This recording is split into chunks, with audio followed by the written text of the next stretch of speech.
Red pandas got screwed over by nature. Red pandas, also known as lesser pandas, are small mammals of the Aluridae family, native to the eastern Himalayas and southwestern China.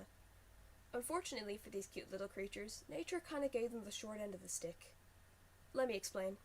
Red pandas are currently in the process of evolving, a process that takes thousands and thousands of years. Previously, red pandas were carnivores, meaning that they ate meat, but modern-day red pandas eat almost exclusively bamboo and leaves, sometimes snacking on fruit, insects, bird eggs, and small lizards. The red pandas that we know today almost have the diet of a herbivore, despite having the stomach of a carnivore, meaning that their bodies aren't properly equipped to digest the food they eat. For this reason, red pandas only absorb about a quarter of the nutrients from the food they eat.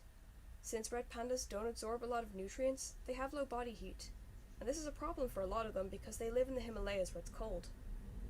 I don't think I need to explain why having a high body temperature is important if you're living in freezing conditions. So, yeah, red pandas got the short end of the stick.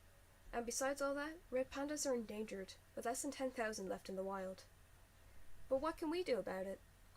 We can contribute to the conservation of red pandas by donating to and fundraising for charities, spreading awareness, taking part in ecotourism, and working against the red panda trade.